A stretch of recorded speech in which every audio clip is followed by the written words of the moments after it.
maybe one last question, and you kind of take it wherever you want.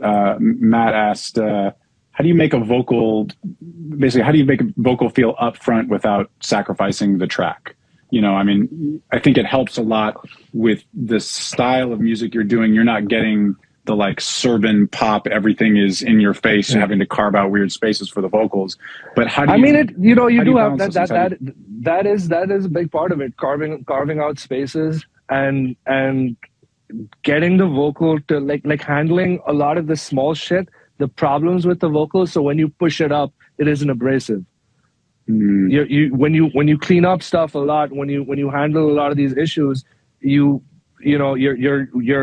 basically essentially allowing yourself to turn the vocal up a dB, 2 dB, 3 dBs without it being abrasive, without it being harsh, and you kind of just work on it like, you know, that way.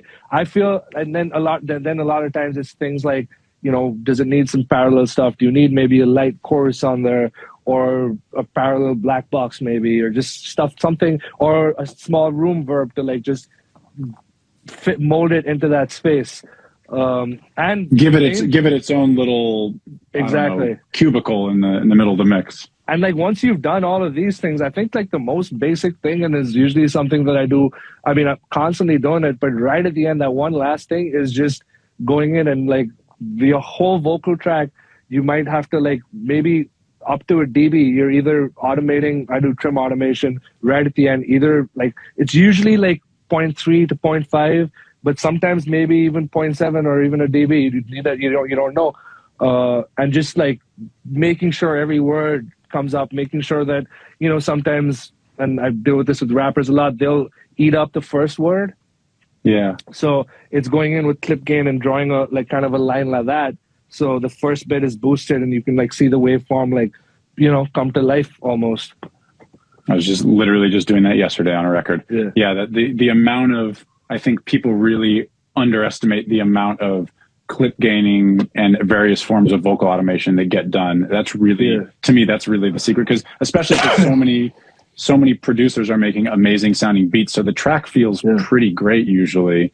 And then it's from there, it's like, how do you fit the vocal in there so it feels loud and present, doesn't get in the way of other stuff? Do you deal at all with, how do you think about the frequency spectrum of snare drums, hats, high-end things in the track versus vocals? Do you find yourself doing a lot of carving there? Yeah, it's usually like, I think you gotta carve like the top end. You can like, you're taming other stuff and all, but a lot of the carving happens from like maybe 300 to 400 to about 3K maybe, or just under 3K, because the other stuff you're gonna still hear. This is the stuff where everything's fighting for the meat, and you just have to like kind of, you know, really they'll sit on top of the drums and like they'll be able to cut through. It's more the instruments and stuff that you know, the music that's always fighting with. And I sometimes like I always have like a vocal send, like a sidechain, like a send in case I need to sidechain things. And if I need to, I'll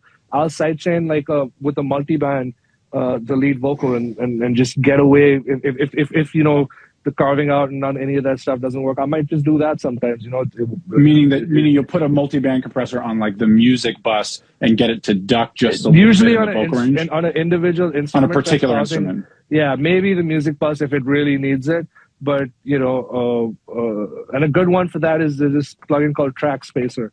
That works really well. Or you could just use you could even do a Pro Q3 with the sidechain, or Pro MB, any of them. Track Spacer works pretty well. Yeah. Thanks for watching. Just a reminder, all of this content is free. There's no secret knowledge here. There's no Patreon. We don't read ads. We don't have sponsors. We're just trying to build a knowledge base. All that we ask in return is that you share it with somebody. Thanks so much.